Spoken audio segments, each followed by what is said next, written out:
नमस्कार, आप देख रहे हैं बिग डिबेट। मैं हूं आपके साथ बुशरा। यूं तो दिल्ली बॉर्डर पर फिलहाल शांति है, लेकिन ये कब तक रहेगी कहना मुश्किल है। किसान नेता अगली रणनीति बनाने में जुटे हुए हैं और उनका दावा है कि अगली रणनीति जल्द ही अमल में लाई जाएगी। आंदोलन में कई राज्यों के किसान शामिल हैं, जो किसान नेताओं के साथ फिलहाल खड़े नजर आ रही हैं। लेकिन जैसे जैसे आंदोलन को समय बीतता जा रहा है, किसानों में असमंजस बढ़ रही है। आंदोलन के बीच में विपक्ष ने दाव खेला है और विपक्ष का यह कहना है कि वो एमएसपी को लेकर किसानों के साथ है। ये भी कहा जा रहा है कि अगर किसान लोकसभा चुनाव में विपक्ष का साथ देते हैं तो एमएसपी पर फैसला किसानों के हित में किया जाएगा। ऐसे में किसान के पास दो रास्ते बचते हैं, जिसमें पहला ये कि मौजूदा सरकार से टकराव जारी रखा जाए या फिर लोकसभा चुनाव का थोड़ा और इंतजार इसको लेकर के किया जाए और विपक्ष को सत्ता में लाकर अपनी मांग मनवा ली जाए। पहले इस पर देखिए ये खास रिपोर्ट, उसके बाद चर्चा की शुरुआत। खनौरी बॉर्डर पर युवक की मौत के बाद किसानों ने दिल्ली मार्च 2 दिन के लिए रोक दिया, जिसकी मियाद आज खत्म हो रही है। किसान मजदूर मोर्चा कोऑर्डिनेटर सरवण सिंह पंधेर का कहना है कि वो अब नई रणनीति बनाएंगे।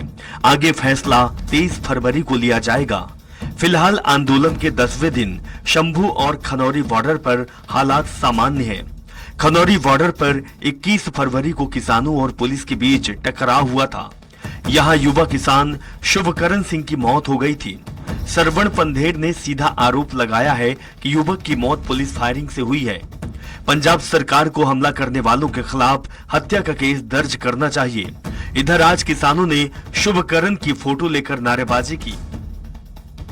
हाँ, देखिए, हमने पहले भी बोला था, हमारे आंदोलन में एजेंसियों की सरकार द्वारा सुनियोजित तरीके से जिस तरह के लोग भेजे जा रहे हैं, जिस तरह से कल उन्होंने मीडिया की तारे बहन की भी काट कूट दी, तो ये मतलब आंदोलन को बदनाम करने के लिए सरकार हर तरह का प्रयास करने का यत्न करेगी।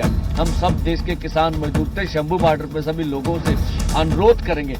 ये आंदोलन इतना बड़ा हो गया, इसको संभालने की जो भी सरकार की एजेंसियों द्वारा भेजे जा रहे लोग हैं, उनको पहचानने की बहुत जरूरी है और ये जो कुछ हुआ ये आगे से ना हो, इसके लिए आज हम बिल्कुल इसका प्रबंध करेंगे।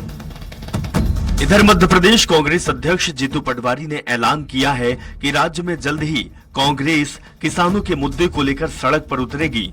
पीसीसी चीफ जीतू पटवारी ने कहा कि कांग्रेस किसानों के साथ खड़ी है। कांग्रेस प्रदेश अध्यक्ष ने किसानों को गारंटी देते हुए ये तक कह दिया है कि अगर कांग्रेस सत्ता में आती है तो एमएसपी बढ़ाई जाएगी। मिनिमम सपोर्ट प्राइस लागू करेंगे। 3.5 साल बीत गए, एक शब्द सरकार ने, प्रधानमंत्री ने कहीं नहीं बोला। अब जब किसान ये कहते हैं कि आपने जो बोला वो करो, तो देश के प्रधानमंत्री उन पर हथियार चलाते हैं, युद्ध का मैदान तैयार करते हैं, यातनाएं देते हैं, किसानों की हत्याएं करते हैं। 700 किसान से ज़्यादा पहले मरे थे, अब फिर वही सीरियल किलिंग सरकारी चालू होने वाली है। मैं देश के किसान नागरिक भाइयों से अनुरोध करना चाहता हूं, देश की सरकार हमारी है, देश के प्रधानमंत्री भी हमारे हैं। यही प्रधानमंत्री ने गारंटी दी थी मध्य प्रदेश में। लेकिन इन सबके बीच मध्य प्रदेश का किसान असमंजस में है। वो ये तय नहीं कर पा रहा है कि वो किसके साथ जाए, वो किसकी बात पर विश्वास करे। एक तरफ उसके साथी दिल्ली बॉर्डर पर मोर्चा संभाले हैं, दूसरी तरफ उसे विपक्ष से दिलासा तो मिल रहा है, लेकिन वे कितना पुख्ता है ये किसान को समझ नहीं आ रहा है। जैसे जैसे आंदोलन का समय बीत रहा है, किसानों का असमंजस बढ़ता जा रहा है। Bureau report, Swaraj express. तो वाकई में देश में जो हालात है, देश के किसानों के जो हालात है, असमंजस की स्थिति है कि आखिर साथ किसका दें। इसी सवाल के साथ इस आंदोलन की बात हम आज इस चर्चा में करने वाले हैं, जिसमें किसानों ने एक बार फिर से सरकार से ये सवाल पूछा है कि सरकार एमएसपी सहित अपनी 13 मांगों का जो उसने वादा किया था वो आखिर कब पूरा करेगी। इस सवाल के जवाब के साथ में विशेष पैनल हमारे साथ जुड़ा हुआ है। तारुफ में करा देती हूँ, राहुल राज जी हमारे साथ जुड़े हैं, किसान नेता हैं, बहुत स्वागत आपका। नरसिंह मीणा जी हमारे साथ जुड़े हैं, आपका भी बहुत स्वागत है। आलोक वर्मा जी आपका भी बहुत स्वागत है और भूपेंद्र सुलेरे जी आपका भी बहुत स्वागत है। जवाब की शुरुआत में चाहूंगी राहुल राज जी आपसे एक बार फिर से, क्योंकि किसानों ने सवाल पूछा है कि एमएसपी सहित 13 जो मांगों का जिक्र का वादा पहले कर चुकी थी सरकार, अभी तक आखिर क्यों उसे पूरा नहीं किया गया? देखिए, जिस प्रकार का आंदोलन हम देख रहे हैं और लोगों के मन में जो बार बार बात आ रही है कि साहब कुछ नई मांगे आ गई है, नैरेटिव गढ़े जा रहे हैं तरह तरह के, तो लोगों को समझना पड़ेगा कि जब 2021 में 11 दिसंबर को आंदोलन स्थगित हुआ था तब केंद्र सरकार के ही कृषि सचिव द्वारा लिखित में जो पत्र दिया गया था जिसमें केस वापसी से संबंधित सारी बातों के साथ एमएसपी पे कमेटी बनाकर एमएसपी कानून के लिए चर्चा होने की बात कही गई थी। उसके बाद आंदोलन स्थगित हुआ था, 3 कानून वापस हुए थे। 2 साल निकलने के बाद ब्लॉक स्तर से लेकर प्रधानमंत्री कार्यालय तक ज्ञापन देने के बाद भी अगर सुनवाई नहीं होगी तो आप मुझे बताइए किसान के पास क्या रास्ता है। 378 दिन बैठने के बाद 700 किसानों की शहादत के बाद 3 का जो कानून थे कृषि कानून वो वापस हुए और उस समय भी किसानों ने कहा था कि इन कानूनों के बारे में हमसे चर्चा करके और एमएसपी गारंटी कानून का उसमें अगर आप लाते तो किसानों को एमएसपी का संरक्षण होता। अभी क्या है, बहुत सारा कंफ्यूजन है। देश की जनता और देश का आम आवाम जो टीवी चैनलों के माध्यम से किसान के विषय को समझना चाहती है उसमें कुछ निरर्थक प्रयास ऐसे भी होते हैं किसान की छवि खराब की जाए। देखिए, जो दृश्य हम देख रहे हैं, एक तरफ किसान खड़े हैं, हमारे देश के नागरिक हैं, दूसरी तरफ जो जवान पुलिस के खड़े हैं वो भी हमारे देश के नागरिक हैं। दोनों की तनातनी चल रही है। किसी भी मसले का हल चर्चा से निकाला जाता है, लेकिन इसमें समझने की बात यह है कि जब किसान आपको ज्ञापन देता है, उदाहरण के साथ कहूंगा क्योंकि मध्य प्रदेश में बैठे हैं, जैसे आज हम मध्य प्रदेश में 3100 रुपए की धान की बात करें, जो हमें धान का बोनस नहीं मिला। चुनाव के बाद धान तुलाई हुई, उन्होंने कहा अभी नई नई सरकार है, आएगा, प्रावधान नहीं हुआ। अब गेहूं के लिए 2275 एमएसपी केंद्र सरकार की, उसी पे पंजीयन हो रहा है, 2700 आप नहीं दे रहे हैं। कल मध्य प्रदेश का किसान जो आपको ज्ञापन आवेदन देके थक चुका है, वो सड़कों पर बैठेगा और फिर अपनी मांग करेगा, फिर आप चर्चा के लिए बात करोगे और आप कहोगे किसान आंदोलित हो रहा है, सड़कों पर बैठा है, तो मार्ग तो आप ही दिखा रहे हो।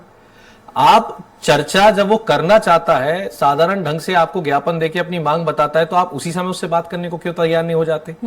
ये बात भी सरकारों को समझनी पड़ेगी, आम आवाम को समझनी पड़ेगी कि देखिए, किसी को शौक नहीं है, घर परिवार बच्चे हमारे नहीं होते हैं क्या? परिवार हमारा नहीं होता है कि 4-4 महीने परिवार को छोड़ के सड़कों पर पड़े, और सड़क पर बैठने का शौक किसको है? आपने पिछले आंदोलन में कहा कि किसान जो है वो सड़क जाम करके बैठा है। इस बार तो उस आंदोलन की शुरुआत से पहले ही आपने सड़क जाम कर दी। और लोकतंत्र में अपनी बात रखने का अधिकार सबको है। ऐसा नहीं, देश की आजादी ही आंदोलनों से मिली है हमको, और देश में आजादी के बाद भी जो भी सरकारें रही, क्या उन सरकारों के दौर में महीनों महीनों के आंदोलन, अन्ना हजारे का आंदोलन 1 महीने से ज्यादा चला? उसके लिए क्या परमिशन नहीं दी गई थी? बाबा रामदेव जी का आंदोलन की परमिशन नहीं दी गई थी क्या? और भी बड़े बड़े आंदोलन हुए, पूर्व में भी जो किसानों के आंदोलन होते थे दिल्ली में, क्या उनके लिए परमिशन नहीं? देखिए, कौन अच्छा कौन बुरा, सरकार कैसी, उसको छोड़िए, ये सोचिए कि इस आंदोलन में कहीं ना कहीं कोर्ट को भी हस्तक्षेप करना पड़ा, और कोर्ट की तरफ से जो आदेश आए हैं उसमें पुलिस के लिए भी हालांकि कुछ आदेश हैं और किसानों के लिए भी कुछ आदेश हैं। ये कहा गया है कि फ्रीडम टू एब्सोल्यूट, यानी कि आजादी का अधिकार है, लेकिन अपने कर्तव्यों का भी इसमें ध्यान रखना चाहिए। ऐसा बार बार कहा जा रहा है कि किसानों ने जो तरीका अपनाया है वो ठीक नहीं है। इस सवाल का जवाब मैं नरसिंह जी से चाहूंगी। नरसिंह मीणा जी।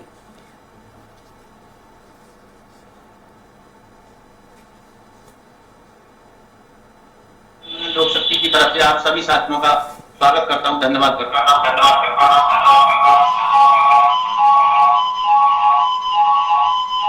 चलिए, नरसिंह मीणा जी से एक बार फिर से हम संपर्क करेंगे, तकनीकी खामी के चलते संपर्क नहीं हो पा रहा है। आलोक वर्मा जी, यही सवाल का जवाब मैं आपसे चाहूंगी। किसानों के आंदोलन की राह एक अलग बात है, लेकिन कहीं ना कहीं कोर्ट के हस्तक्षेप के बाद में ये भी बात कही जा रही है कि फ्रीडम टू एब्सोल्यूट का भी ध्यान रखा जाए, यानी आजादी अपनी जगह है, लेकिन कर्तव्यों का भी ध्यान रखना होगा। आलोक जी। देखिए, ऐसा है कि कर्तव्यों की अगर बात की जाए तो कर्तव्यों का तो निर्वहन हम करते हैं। हमने कहा कि और हमने लाकर फसल को उत्पादन बंद कर दिया। हम उस फसल के लिए एमएसपी गारंटी कानून मांग रहे हैं, वो एमएसपी जिसको सरकार बनाती है, और हम उसके अधिकार के लिए बात कर रहे हैं। तो हम उसी के लिए मांग कर रहे हैं। हमको तो नहीं लगता हम कहीं गलत कर रहे हैं। तो अगर इसको कोर्ट कहती है कि हम अपनी चीजों को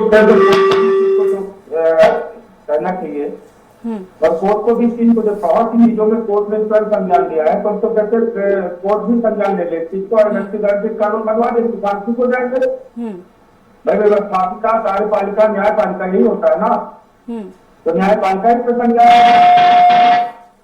और हम अपने हक अधिकार के लिए आंदोलन इसलिए कर रहे हैं क्योंकि आंदोलन हमारी फसल और नस्ल का है। हम फसल और नस्ल बढ़ाने के लिए अपने आंदोलन कर रहे हैं और आंदोलन बहन भी कोई से आसानी से नहीं करता। यह आंदोलन भी काफी पेश करवाता है।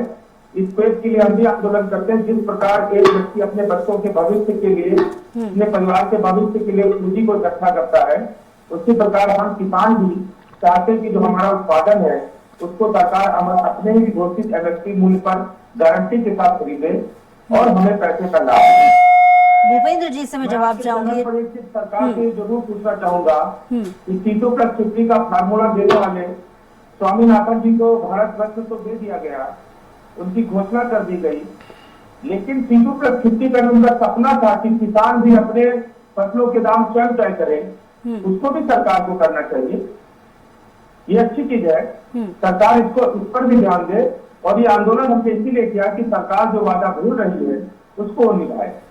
भूपेंद्र जी से मैं जवाब चाहूंगी। भूपेंद्र जी, लगातार हमने और भी किसान यूनियन के लोगों से बातचीत की और यहाँ पर आलोक जी भी कहीं ना कहीं यही इस बात को दोहरा रहे हैं कि आंदोलन करना उनका हक है, उनका अधिकार है। उन्होंने जिस तरीके से सवाल वादा खिलाफी को लेकर के ये किसान बार बार उठा रहे हैं कि सरकार ने जब पहले ही आंदोलन खत्म ही इस शर्त पर हुआ था पहले कि उनकी मांगों पर ध्यान दिया जाएगा, लेकिन एक बार फिर से उन्हें विवश होना पड़ा अपने आंदोलन को तेज करने के लिए।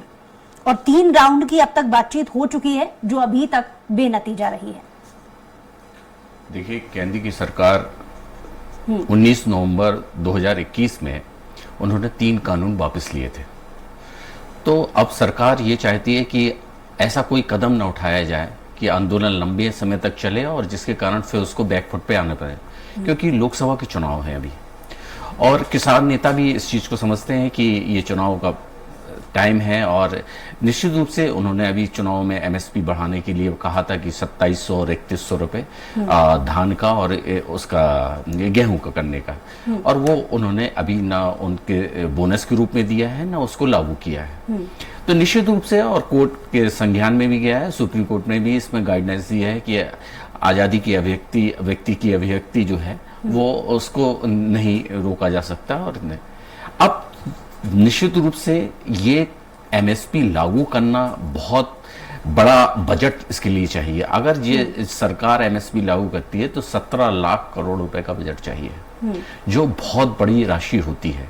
और ये भी माना जाता है कि जो एमएसपी पे जो सरकार किसानों से खरीदती है वो पीडीएस में जो अनाज दिया जाता है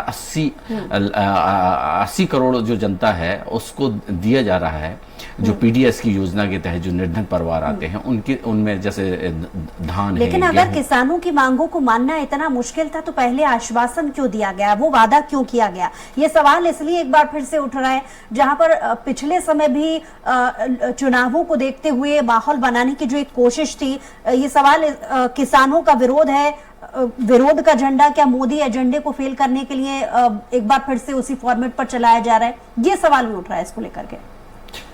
निश्चित रूप से कि ये बात बिल्कुल सही है कि देखिए अब जब राजनीति की जाती है तो सामने वाली पार्टी भी रेवड़ी बांटने वाला सिस्टम है कि उन्होंने भी, जब कांग्रेस यहाँ पे विधानसभा के 5 चुनाव थे तो उस समय एमएसपी की बात उठी थी किसानों के लिए।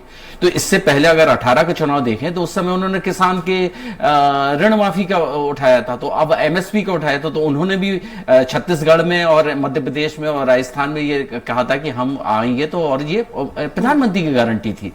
अगर हम इस योजना को इस तरह से एमएसपी का अगर देखें तो सरकार चाहती है कि किम्बद्ध तरीके से एकदम से अगर करेगी तो उसका बजट फेल हो जाएगा, तो वो 5 चीजों में लागू करना चाहती है। अब एमएसपी जो होता है ये माना जाता है कि जो बाजार में जो दाम होते हैं उससे सरकार ज्यादा पे खरीदती है। सबसे मेन चीज है, अगर सरकार खरीदेगी भी तो भंडारण कैसे करेगी? क्योंकि आप अगर अधिकांश देखें कि जब धान की और गेहूं की फसल खरीदी जाती है तो लाखों करोड़ों टन गेहूं सड़ रहा है, धान बिक जाती है, धान सड़ जाती है, क्योंकि रखरखाव का भी एक बहुत बड़ा इशू है।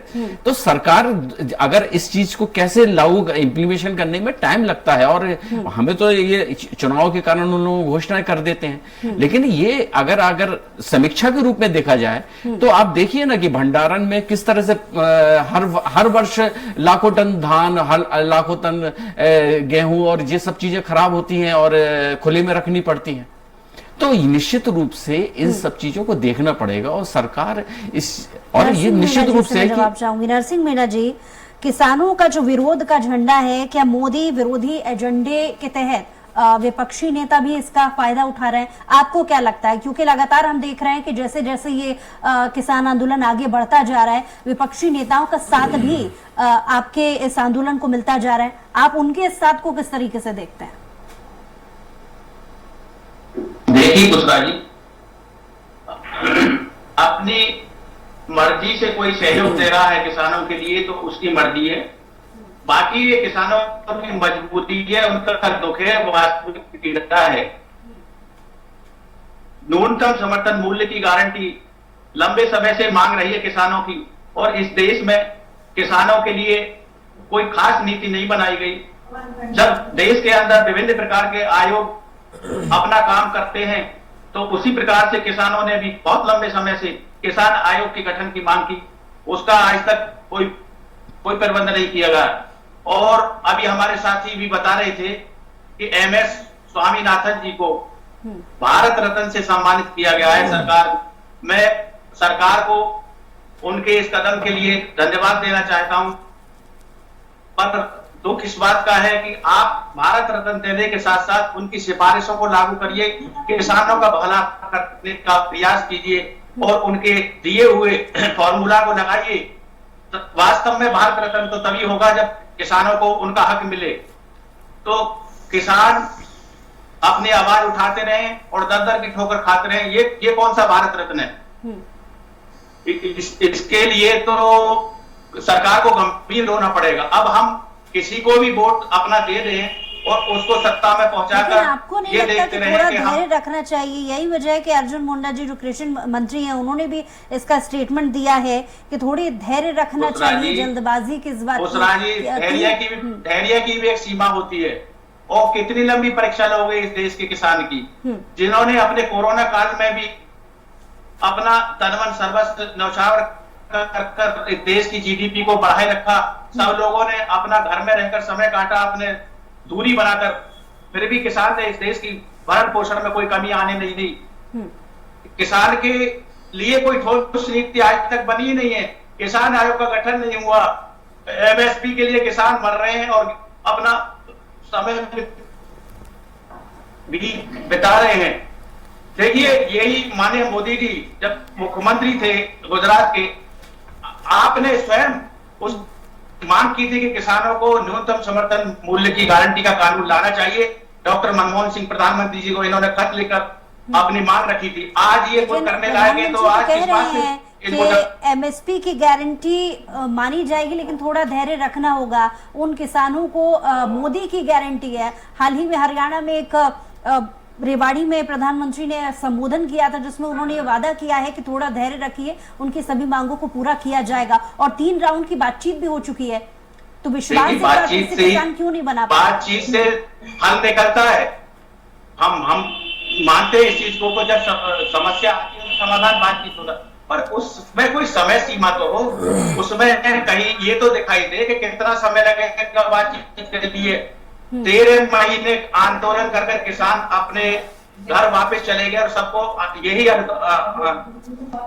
इसका जवाब राहुल जी आश्वासन दिया कि कुछ देर पहले किसानों की सभी समस्याओं को समाधान किया जाएगा। और किया था कि जो ये सवाल पूरे देश का है, देश के किसानों का है, इस जटिलता को भी समझना होगा कि इतना आसान नहीं है कि MSP की जो मांग है उसे यूं ही मान लिया जाए। सिस्टम में थोड़ा समय लगता है, जिसका जिक्र भूपेंद्र जी भी कर रहे थे। कितना इत्तेफाक इस बात से रखते हैं, क्योंकि कृषि मंत्री ने भी इस बात इसको लेकर के स्टेटमेंट, ऐसा नहीं है कि कम्युनिकेशन केंद्र सरकार के मंत्रियों की तरफ से या प्रधानमंत्री की तरफ से ना हो रहा हो, लगातार इसको लेकर के वो प्रतिक्रिया भी दे रहे हैं। कृषि मंत्री ने इसको लेकर के स्टेटमेंट दिया, प्रधानमंत्री अपने संबोधन में ये कह चुके हैं कि थोड़ा धैर्य रखिए, उनकी मांगों को सुना जाएगा। क्यों विश्वास नहीं हो रहा किसानों का? देखिए, सबसे पहले तो कुछ कंफ्यूजन्स दूर करने पड़ेंगे। मैंने आपसे पहले ही कहा कि MSP कमेटी 2 साल पुरानी बात हो गई और 2 साल से उसने क्या किया ये देश की जनता और किसानों को नहीं बताया, तो और कितना धैर्य करें? धैर्य का अर्थ यही है कि चुनाव निकल जाने दें, और तो कोई धैर्य का अर्थ समझ में नहीं आता। तो धैर्य तो हम रखे ही हुए हैं। एक दूसरा, जो ये बातें हैं कि समर्थन मूल्य पर गारंटी कानून बनने पर 11 लाख करोड़ का कर्ज सरकार पे आएगा। एक बात बताइए, बहुत सिंपल सा कैलकुलेशन है, स्वामीनाथन आयोग की सिफारिशें लागू करने की हमारी मांग पूरी होती है तब हमारी फसलों का दाम बढ़ेगा और पीडीएस के लिए जो सरकार खरीदती है उसमें सरकार का अतिरिक्त बजट आएगा। ये बात सबको पता है, लेकिन वो भी वाजिब मांग है कि हमें आज के मार्केट के हिसाब से जो हमारी खाद महंगी है, बीज महंगा है, ट्रैक्टर पे जीएसटी है, लोहे की रेट है, हमारी जिस प्रकार से इनपुट कॉस्ट बढ़ रही है, आउटपुट कॉस्ट बढ़नी चाहिए। और ये बात तो मोदी जी खुद कहते हैं कि प्रधानमंत्री जी ने कई भाषणों में कहा कि C2+50 देंगे। ठीक है, हमारे आदरणीय किसान साथी ने बता ही दिया कि जब वे स्वयं मुख्यमंत्री थे तो उन्हीं ने कहा था, पैरवी करी थी कि किसी में कानून बनना चाहिए, तो वो कब मुख्यमंत्री थे और आज कब प्रधानमंत्री है, तो धैर्य किसानों ने रखा कि नहीं रखा, तो धैर्य हो गया। अब जो ये 11 लाख करोड़ की बात आती है, देखिए समर्थन मूल्य पर खरीदी की गारंटी कानून में किसान केवल इतनी मांग कर रहा है कि जिन 22 फसलों का समर्थन मूल्य केंद्र सरकार तय करती है CACP की रिपोर्ट के आधार पर और गन्ने का FRP होता है, तो उन सभी फसलों के खरीद की क्रय करने की गारंटी हो। उसमें ये कहीं नहीं कह रहे हैं हम लोग कि सरकार खरीदे। सरकार आज भी पीडीएस के लिए जितना खरीदेगी कल भी पीडीएस के लिए उतना खरीदेगी, और हमसे खरीदते तब तो गरीब को 80 करोड़ का ये जो छाती ठोक ठोक के बोल पाते हैं तो किसान से खरीद के दे रहे हैं ना। हम कब कह रहे हैं कि जो 22 फसलों पर आप समर्थन मूल्य की गारंटी दोगे सारी सरकार खरीद ले। अब आप समझिए, सरकार एक तरफ खुद कह रही है कि ये 5 फसलों का हमने आपको बता दिया, इसको हम 5 साल तक खरीदने की तैयार है। हम तो कह रहे हैं आप इसको भी साइड में रख लो, आप इतना भी क्यों चिंता कर रहे हो? आप तो ये चिंता करो कि सारी फसलों का समर्थन मूल्य का गारंटी दो, तब जाके क्रॉप डाइवर्सिफिकेशन होगा ना। सहारा लेना ये कहां तक सही है? सामने काय का सहारा? हिंसक घटनाओं का सहारा लेना। हिंसक घटना कैसे हो रही है? जब व्यक्ति दिल्ली जाना चाहता है, आप कीले बिछा रहे हो, आप बैरिकेडिंग लगा रहे हो, आप आंसू गैस के गोले ऐसे दाग रहे हो जैसे कोई उपद्रवी आया हो। डे 1 से 12 तारीख की रात में चर्चा चल रही है, और 12 तारीख की रात में अन्य राज्यों के किसानों को घरों से उठा के 3-3 दिन के लिए जेल में डाल रहे हो। यह अराजकता नहीं है? शांतिप्रिय आंदोलन कौन बिगाड़ता है? जो कर्नाटका का किसान दिल्ली जाना चाहता है, ट्रेन से उतार के आप उस भोपाल में रखते हो, फिर उसे उज्जैन भेजते हो, फिर इधर उधर टहलाते हो, यह अराजकता नहीं है?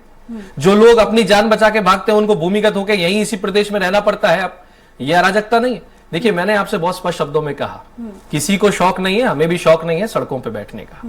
हम भी चाहते हैं कि चर्चा से समाधान निकले। हमारे भाई ने कहा ना, लंबे समय से मांग है कि कृषि आयोग बनना चाहिए, क्यों नहीं बनाते हैं? हमारी चर्चाओं को एड्रेस करने के लिए ऐसे आयोग क्यों बनाए जाते हैं, ऐसी समितियां क्यों बनाई जाती हैं जिसमें तत्कालीन सरकार जिस सत्ता की होगी उसके ही कोई अनुसांगिक संगठन जो होगा किसानों का, उसको लिया जाएगा? वो पार्टियां ऐसा खेल क्यों खेलती हैं? आप किसान की समस्या को एड्रेस नहीं करना चाहते, उसकी समस्या के बारे में चर्चा नहीं करना चाहते, प्राइम टाइम टीवी चैनल और डिबेट पर बैठ के 11 लाख करोड़ का आंकड़ा दे देंगे, खेती के विषय में कोई बात नहीं करते। देखिए, एमएसपी की व्यवस्था इस देश में कब लागू हुई? किस आंकड़ों की बात कर रहे हैं आप? 11 लाख करोड़ का आंकड़ा जो पूरे टीवी चैनलों पे चल रहा है कि सरकार पे बोझ आ जाएगा, क्या उसके बारे में वो चर्चा विस्तार करके बता सकते हैं? कैसे 11 लाख करोड़ का आ जाएगा? जब हम बोल ही नहीं रहे हैं कि सरकार पूरा खरीदे, तो सरकार पे लोड किस प्रकार का बता रहे हैं? हम तो स्पष्ट कह रहे हैं कि जब स्वामीनाथन की सिफारिश लागू होगी तब अतिरिक्त भारत सरकार पे केवल उतना ही आएगा जो पीडीएस खरीदना है, तब दाम बढ़ेगा गेहूं का और धान का। तो इसके अलावा तो हम कह ही नहीं रहे ना कि आप सारा प्राइवेट मार्केट भी एमएसपी के दायरे में आए। किसान की केवल इतनी मांग है ताकि टूथपेस्ट जो अपने तय सीमा पे बिकता है उसका एमआरपी होता है, अधिकतम विक्रय मूल्य। हमारा न्यूनतम समर्थन मूल्य है जो केंद्र सरकार तय करती है, और वो भी इसलिए कि इससे नीचे बिकने पे किसान का घाटा होगा। आज हम मध्य प्रदेश में बैठे हैं, मध्य प्रदेश के एपीएमसी एक्ट में धारा 36 कहती है कि समर्थन मूल्य से बोली लगनी चाहिए, लेकिन मंडी में नहीं लगती है। जब कानून बन जाएगा और उसमें प्रावधान होगा कि अगर नीचे खरीदोगे तो एफआईआर होगी, तो पहली बोली समर्थन मूल्य से लगेगी। और क्रॉप डाइवर्सिफिकेशन की जो बात करते हुए ये 5 फसलों को खरीदने की बात की गई है, तो क्रॉप डाइवर्सिफिकेशन क्यों नहीं हो रहा है? क्योंकि किसान ज्यादातर वो लगाता है जो सरकार खरीद रही है या फिर जिसका भाव से मार्केट में मिलता है। जब उसे ये पता होगा कि सरकार के खरीद के अतिरिक्त भी हर फसल को मार्केट में मुझे एक तय सीमा पे मिलेगा, तो हमारी आय सुनिश्चित होगी, हम भी अलग अलग फसलों को लगा पाएंगे। आलोक जी से मेरा सवाल ऑप्शन 2 को लेकर के। ऑप्शन 2 ये है कि विपक्षी नेताओं का जब समर्थन लगातार आपके इस आंदोलन को मिल रहा है, तो उन्होंने सीधा कहा है कि कांग्रेस अगर सत्ता में आती है तो एमएसपी बढ़ाई जाएगी, यानी कि मौजूदा वक्त में तो आप आंदोलन कर ही रहे हैं सरकार के सामने कि अगर वो मांगे मान लेती हैं तो ठीक, वरना कांग्रेस भी एक आश्वासन, एक प्रलोभन दे रही है। हेलो, देखिए, ऐसा है कि कांग्रेस का और राजनीतिक दलों का अपना बयान हो सकता है। हमारी लड़ाई मौजूदा सरकार से है। मौजूदा सरकार से इसलिए है क्योंकि इन्होंने हमको लिख के दिया कि वादा किया था, और अभी पूरी चर्चा में बात हुई कि बीजेपी के नेता बात कह रहे थे कि 3 बार वार्ता हुई, आप भी बता दी, लेकिन ये वार्ता अभी क्यों हुई जब आंदोलन शुरू हुआ? जब आंदोलन खत्म हुआ था उसके बाद 2 साल जो बीत गया, रखने के लिए अभी क्यों कहा जा रहा है? धैर्य तो 2 साल से रखे हुए हैं। उस 2 साल में कितनी बार प्रयास किया गया? और एक कहावत है, तंग आए जंग आए। जब हमने देखा कि सरकार 2 साल तक हमें ठंडे बस्ते में डाले रहे, ना हमसे कोई वार्ता कर रही, ना हमसे कोई बात कर रही है, तभी आंदोलन शुरू हुआ। दूसरी बात एक बताऊं कि राजनीतिक दल का यह होना सरकार आएगी, क्योंकि बीजेपी ने कहा था 2022 में आज दोगुनी कर देंगे। ये जब विपक्ष में थे तो गन्ने का मूल्य 450 रुपए मांग रहे थे। बहुत सारी चीजें होती है, तो राजनीतिक है, उनका है। अगर उनकी सरकार आएगी दे देके बहुत बढ़िया, लेकिन उनकी सरकार में भी इसी तरह आंदोलन होगा। और वर्तमान में जो सरकार है, हमारी लड़ाई इससे है, हमें एमएसपी गारंटी कानून चाहिए और इसके लिए हम लड़ेंगे और जीतेंगे। चलिए, बहुत शुक्रिया आप सभी मेहमानों का हमारे साथ जुड़ने के लिए, इस डिबेट में शामिल होने के लिए। बहरहाल ये बात सच है कि देश का जो किसान है वो असमंजस की स्थिति में है कि भले ही विपक्षी नेताओं ने उनका साथ देने की बात कह दी हो, लेकिन एमएसपी की जो उनकी मांग है वो अब भी कायम है। ये देखने वाली बात होगी कि किसानों के इस बड़े आंदोलन 2.0 में आखिर उनकी मांगों पर ध्यान दिया भी जाता है या फिर नहीं। हमारे खास पेशकश में इतना ही। कुछ और खबरों के लिए देखते रहिए स्वराज एक्सप्रेस।